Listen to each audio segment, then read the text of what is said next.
Mesdames et messieurs, Yamanokur.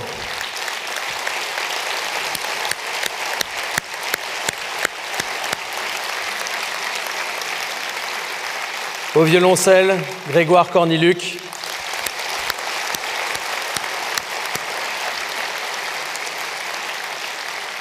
Au piano, le compositeur Camille Ballon. Merci beaucoup. Merci.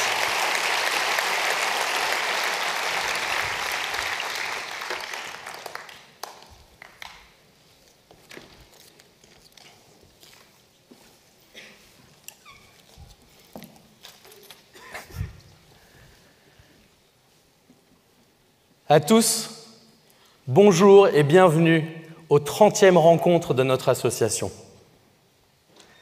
Et juste pour prolonger l'instant magique offert par Yaman, je vous partage ces mots relatant un tremblement de terre vécu à Istanbul, qui a façonné son art et sa pratique.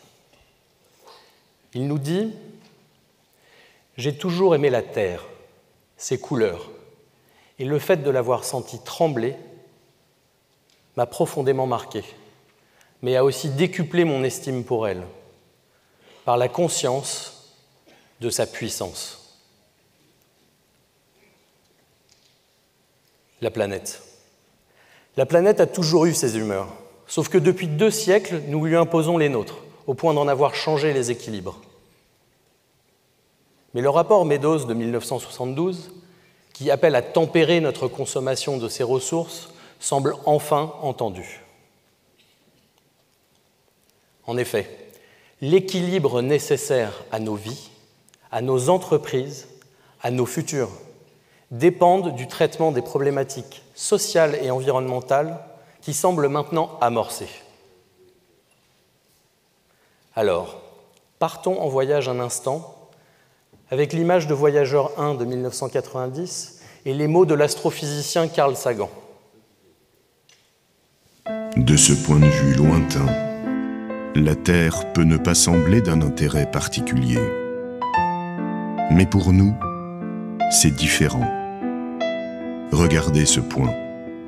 C'est ici. C'est notre foyer. C'est nous. Sur lui, tout ce que vous aimez, tous les êtres humains qui aient jamais vécu, ont vécu leur vie. Sur un grain de poussière suspendu dans un rayon de soleil. Que vous le vouliez ou non, c'est sur Terre que nous prenons position.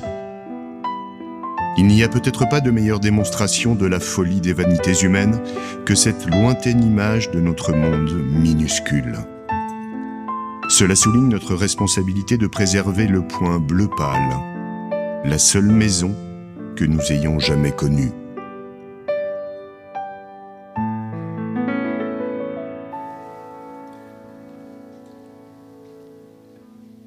Cette belle planète Terre. Cette belle planète Terre faite de terre numérique et technologique, terre meurtrière ou nourricière, terre de spoliation ou d'innovation, terre d'envie, de consommation, terre de fake news et d'outrage, terre de pensée, de progrès aussi. Mais comment passer de terre de risque à des terres d'opportunités ? Eh bien, une feuille de route se dessine déjà. Il faut que nous tous, citoyens, collectivités, entreprises et institutions, assument leurs responsabilités et se partagent équitablement les tâches. Alors, je ne sais pas pour vous, mais ça leur rassemble à la raison d'être de la gestion des risques, à son partage, à une invitation des parties prenantes. En somme, c'est le socle de l'entreprise responsable. Le socle de l'entreprise responsable que l'AMRAE n'a de cesse d'améliorer et que nous construisons ensemble depuis plus de 30 ans. Risk manager, professionnel du risque de nos entreprises, c'est ce qui nous rassemble ici, à Deauville. Les constats, les prévisions, nous les connaissons. Nous les évaluons pour une prise de risque responsable en pleine conscience collective. Et les crises successives nous ont donné une chance de démontrer notre capacité à nous saisir des enjeux et des opportunités. Et comme le disait mon compatriote Winston Churchill, il ne faut pas gâcher une bonne crise. Nous avons su démontrer collectivement l'utilité du risk management en renforçant sans cesse la robustesse de nos organisations. Et je crois pouvoir dire au nom de chacun de vous que nous sommes artisans des terres des possibles.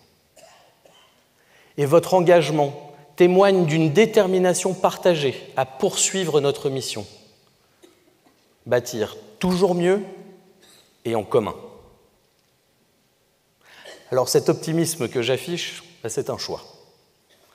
Car si l'entreprise est souvent critiquée, accusée de tous les maux de la société, souvent piétinée et même cassée parfois, moi, je reste convaincu que l'entreprise responsable est un formidable outil humain, créateur de richesses et d'opportunités. Je vous propose donc encore cette année des rencontres ancrées dans le réel. Des rencontres non pour refaire le monde, mais saisir l'état du monde dans lequel évoluent nos entreprises et de renforcer collectivement la résilience. Des rencontres enfin où inflation, climat, crise énergétique, mais meilleure anticipation du risque, meilleur partage du risque seront abordés en conscience des impacts et toujours en refusant l'inaction. Avançons. Avançons donc tous ensemble et saisissons les opportunités. Avançons ensemble sur la terre des possibles. Et pour ce voyage, je souhaiterais que nous redevenions terrestres. Redevenir terrestre, c'est revenir les pieds sur terre, agir local et maximiser l'impact positif sur cette terre, et multiplier cet impact positif sur toutes les terres. Opérons aussi une mutation de notre manière de penser économie et croissance. Nous construirons ainsi les fondations de l'entreprise responsable. Commençons par imaginer la gouvernance de cette entreprise.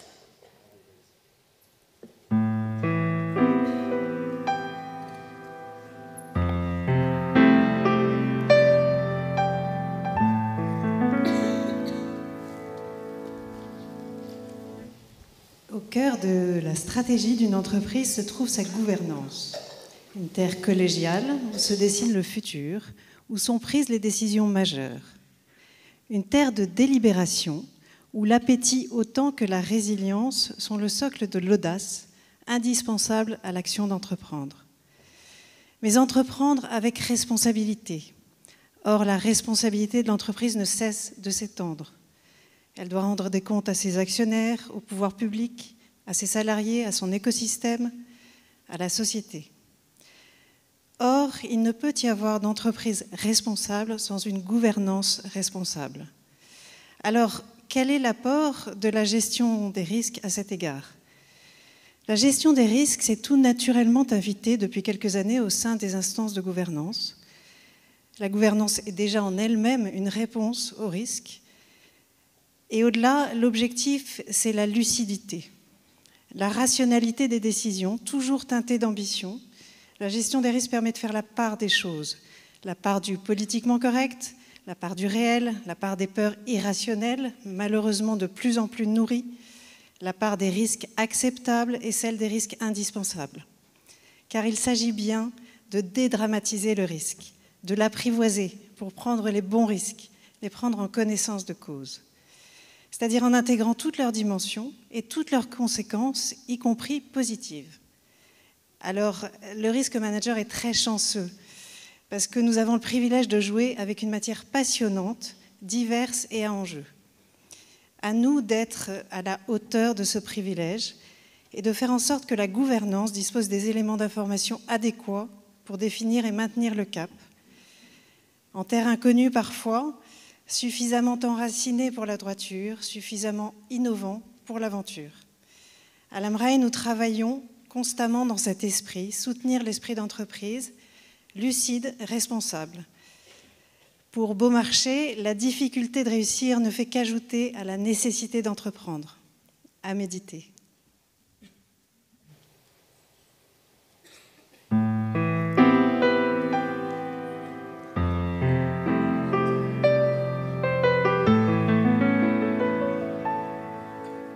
Anne, tu insistes sur la lucidité et le courage. Cela rejoint cette conscience collective que j'appelle de mes vœux. Et l'invitation des parties prenantes permet d'ouvrir davantage encore la perspective, car elle oblige à interroger l'avenir de la croissance responsable de l'entreprise. Alors comment ? Eh bien, là où certains voient une terre de risques, moi je vois une terre des possibles. Réinvestissons l'héritage des 30 Glorieuses, en évitant les erreurs du passé et en s'autorisant à penser l'inédit. Alors, ça peut laisser méditatif, pourtant c'est une inscription forte dans le réel, invitant l'entreprise à investir et s'investir, en somme, à se risquer dans un beau à inventer. C'est ce que nous proposait l'an dernier Yann Arthus Bertrand. Et il ne s'agit pas de bannir la croissance, c'est une hérésie, mais bien de la redéfinir. La croissance vraie, responsable, elle ne pose pas de problème. Mais ça, un risk manager le sait. Il repense la croissance connectée aux attentes de ses parties prenantes. Changer. Soutenir un capital responsable moins accro aux dividendes court-termistes. Ça peut paraître compliqué, mais c'est jouable. Et telle est la leçon de la Convention des entreprises pour le climat. Vous savez, ce sont 150 organisations qui ont travaillé leur feuille de route pour devenir entreprises régénératives, sans se soucier d'être chahutées. Mais est-ce possible pour les grandes entreprises ? Eh bien, eux, ils sont convaincus. Ils disent même former, désinhiber, coaliser. Les dirigeants d'entreprise peuvent tout changer. Voici pourquoi nous avons, nous, professionnels du risque, un rôle crucial à jouer, en ouvrant les perspectives, non plus d'une résilience conceptuelle, mais bien d'une résilience en actes. Des actes, en voici un. La captive.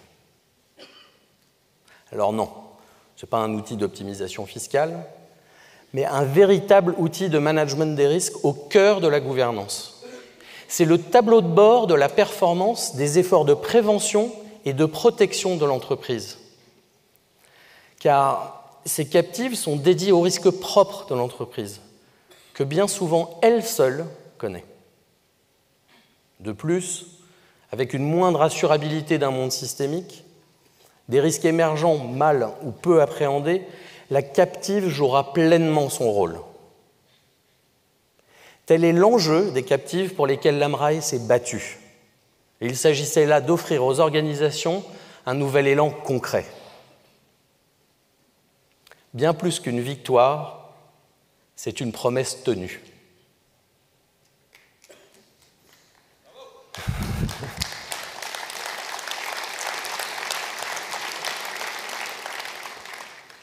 Une captive, c'est aussi le moyen de refroidir cette patate chaude lancée aux générations futures. Tous ici, tous, et où que nous soyons sur la planète, sommes en première ligne. Raison pour laquelle il appartient au risk management, non d'affoler, mais d'alerter, d'accompagner la gouvernance sur la terre des solutions. Lucidité et courage sont bien des points clés. Imaginer garder l'actionnaire comme seule partie prenante semble un bien mauvais pari, une forme de Brexit même, refusant un modèle coopératif, soucieux de ses externalités. Alors, quel modèle de croissance in fine ? L'entreprise responsable. L'entreprise régénérative semble être la meilleure incarnation de cette conscience collective où l'humain est acteur des choix. Choisir l'avenir, sa terre de possible. je crois que c'est un beau risque à prendre. Mais dans quel environnement ?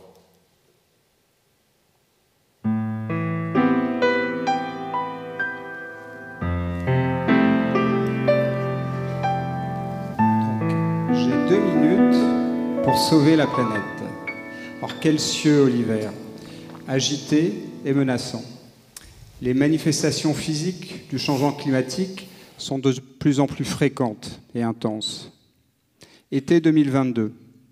Sud-ouest, des grêlons gros comme des balles de handball. En Corse, des vents de 200 km/h et des feux de forêt en Bretagne. Chacun devine que la planète a des limites et qu'on s'en approche. D'autant que s'ajoute une surchauffe médiatique assez anxiogène. Alors que faire ? Discuter de la fin du monde entre collapsologues avertis, en oubliant les autres risques sociaux ou géopolitiques ? Non merci. Agissons plutôt sur la base de constats scientifiques et de faits objectifs. Facilitons la mutation écologique des entreprises et des collectivités par le risque management. Et saisissons les opportunités qui accompagnent toute crise. Aujourd'hui, l'AMRE prend sa part à l'effort collectif avec l'initiative AMRAE Climat, une gouvernance transversale en soutien des commissions qui travaillent déjà sur le sujet. Alors, quelle priorité ? Celle des risques managers, exprimés lors du dernier baromètre sur l'engagement sur le climat. Parvenir à une meilleure connaissance scientifique du changement climatique. Définir le rôle du risque manager vis-à-vis de ses fonctions sœurs. Adapter les entreprises aux risques de transition et aux risques physiques. Garantir l'assurabilité des actifs les plus exposés. Contribuer au reporting extra-financier. Et enfin, partir à la reconquête en régénérant la biodiversité.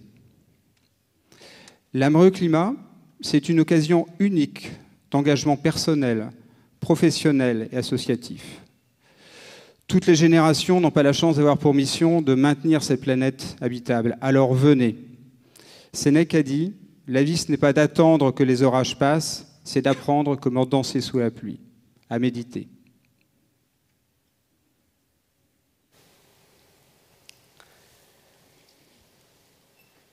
Notre jeunesse nous questionne sur le sens que nous donnons à nos entreprises.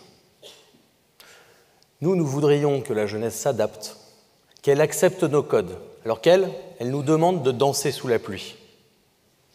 Si à peine arrivé, tant de talents tournent les talons, n'est-ce pas un signe de changement d'époque ? Alors que dites-leur « entreprise régénérative » et leurs yeux scintillent. Bien sûr qu'ils veulent croire. Ils veulent s'engager dans une métamorphose. Et est-ce que la directive CSRD répondra à cette envie de métamorphose ? C'est pas sûr. En tout cas, c'est une lecture totalement différente et nouvelle de la performance qui se prépare. Performance environnementale et sociale et performance financière seront au même niveau. Pour faire simple, dans l'analyse de la performance, bilan financier et bilan de la biodiversité seront à équilibrer. Une abeille aura-t-elle un jour autant de valeur qu'une action ? En tout cas, nous comprenons que ces nouveaux équilibres vont littéralement chambouler nos organisations. Mais sommes-nous prêts ? En tout cas, il y a du boulot. Et pour la prochaine étape de notre voyage, en terre d'opportunités, élargissons notre vision, élargissons nos travaux au-delà des murs de l'entreprise et ouvrons-nous sur les territoires.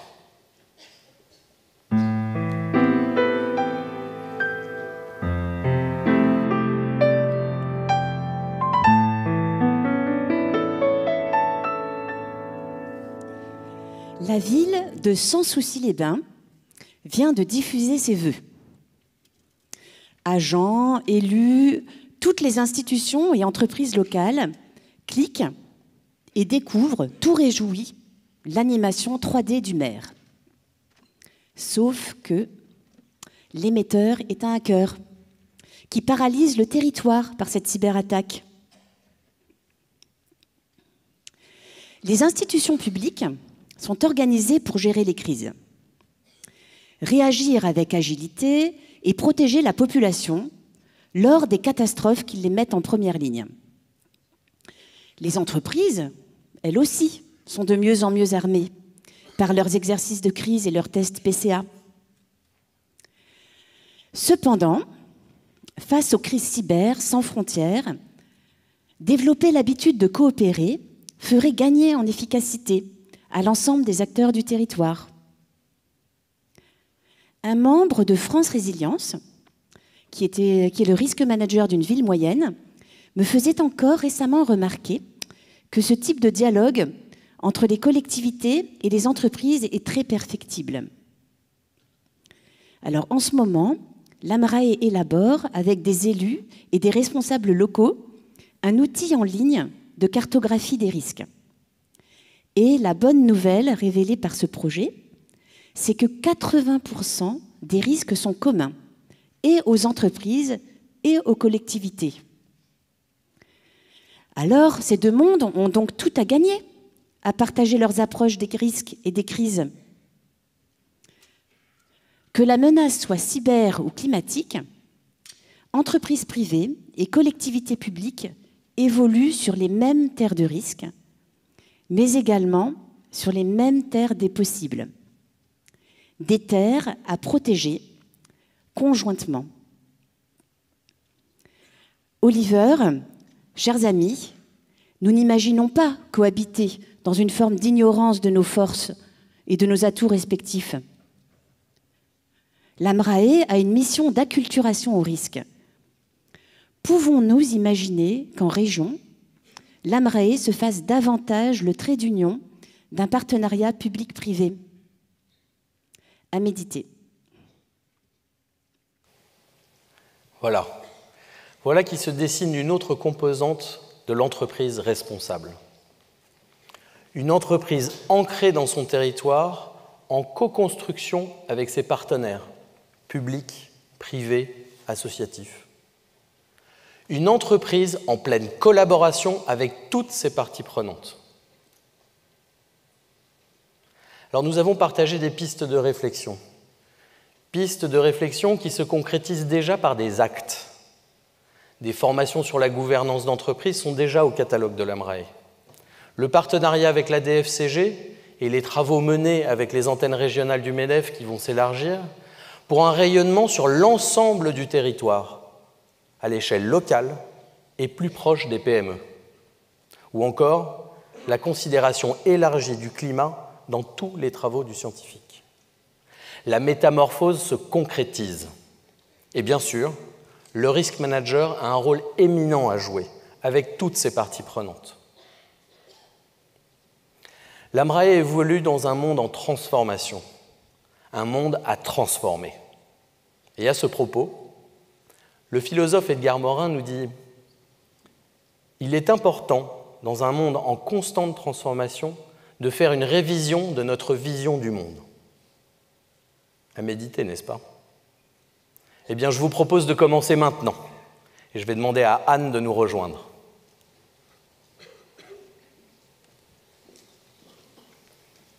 Merci Oliver. Alors, à méditer. Pour les 30 bougies des rencontres, l'AMRAE a souhaité faire appel à la philosophie. Donc je suis très heureuse d'accueillir, au nom de l'AMRAE et au nom de vous tous aussi, alors Laurence de Villers, qui est philosophe, Sven Ortoli, philosophe également, et Sophie Gherardi, qui est journaliste à Philosophie Magazine. Alors Sophie, merci d'être là. Est-ce que vous pouvez nous raconter un peu la genèse de cet ouvrage ? Voilà, à méditer, disaient toutes les personnes qui ont commencé cet après-midi de travaux. Eh bien, moi, ce qui m'a tout de suite séduite, c'est le titre, en fait. Méditation sur le risque. Je me suis dit, il y a là quelque chose qui va être passionnant, parce que le risque, nous l'avons spécialement vous, mais nous tous, dans notre environnement, et se dire que j'allais aller voir des penseurs, et puis des gens qui sont aussi dans l'action, et de leur dire, au fond, méditez sur le risque et dites-nous ce que ça donne, eh bien, je trouvais ça prometteur. Mais j'ai été très largement servie, parce que entre le banquier centenaire, vraiment centenaire, Claude Alfandéry, Bart Abbas, l'artiste qui travaille avec les chevaux et le théâtre, Toby Nathan, le psychanalyste, ou des gens qui ont écrit directement leurs textes comme Sven Ortoli et Laurence de Villers, eh bien, la variété était immense. Et ce qui m'a le plus surpris, c'est que dans toutes ces personnes que nous avons fait travailler autour de ce thème, toutes aimaient le risque, étaient même amoureuses du risque. Et ça a été une vraie surprise. En tout cas, ce livre que j'espère vous découvrirez et apprécierez, il continuera sa vie en librairie à partir du mois d'avril. Merci beaucoup, Sophie. Alors, Laurence, quelques mots? Mais oui, j'entendais évidemment les personnes qui me précédaient, et je me dis qu'on ne conjugue jamais le risque avec les mots qui lui conviennent. On parle de prudence, de peur, de calcul, mais non, le risque, c'est le désir. De ce qu'on dit depuis le début, c'est que le risque doit être conjugué avec le désir. Donc je crois que c'est ce qu'on a voulu montrer aussi à travers ce livre, en tout cas, vous nous le direz. Et puis, je pensais en écoutant Oliver, qui parlait de la Terre, non pas des risques, mais des possibles, et je pense que si on conjugue ensemble, encore une fois, risque et possible, il faut qu'on inverse les choses. C'est-à-dire que ce n'est pas parce que c'est possible qu'on le fait, mais c'est parce qu'on le fait que ça devient possible. Au commencement, en réalité, est l'action, et au commencement est le risque. C'est magnifique, j'adore. Sven, quelques mots également. Moi, j'ai entendu tout à l'heure quelqu'un, je crois que c'était vous d'ailleurs, qui évoquiez la différence entre le risque acceptable et le risque inacceptable. Moi, c'est une question qui m'a intéressé parce que je me suis intéressé à l'aspect inattendu du risque. Est-ce qu'on peut faire d'un risque inattendu, est-ce qu'on peut le ranger dans une case acceptable ou inacceptable? Et pour répondre à cette question, je me suis tourné vers un inattendu que nous connaissons tous, qui est l'inattendu du futur. Alors cet inattendu, on sait à travers, tout à l'heure, on en a tous parlé, on en parle tous, de la crise climatique, mais en réalité, on ne sait absolument pas de quoi sera fait le futur, à part qu'il sera très chaud, bien sûr. Et donc, je me suis demandé comment on fait pour se préparer à ça. Dans le cadre d'une méditation sur le risque, je me suis dirigé vers la science-fiction, parce que la science-fiction, c'est par excellence la littérature qui s'occupe du futur. Et en réfléchissant avec ce prisme, j'ai constaté, petit 1, que la science-fiction ne parle pas du futur au fond, elle parle du présent, et c'est en ça qu'elle est intéressante, parce qu'elle parle du futur tel qu'on l'imagine aujourd'hui. Donc, si vous vous tournez vers des ouvrages de science-fiction, quels qu'ils soient, vous constaterez qu'ils parlent des peurs, des espoirs, de tout ce qui est en filigrane dans nos vies contemporaines. Donc, aborder le risque, pour moi, c'était passer par cet aspect, par la question de l'imprévisible. Est-ce qu'on peut prévoir quelque chose? La réponse est non, mais on peut se préparer à tout. Et c'est ça, au fond, c'est ça la leçon que j'ai retenue je vous le dis un peu dans le désordre, mais c'est un peu ça la leçon que j'ai retenue de ma méditation. Merci beaucoup. Donc j'espère que cet avant-goût vous aura convaincu. Donc l'ouvrage vous sera distribué à partir de 15h au stand 53 dans le village des partenaires. Et voilà, donc on vous invite à vous précipiter et à méditer philosophiquement sur le risque. Merci Anne. Merci.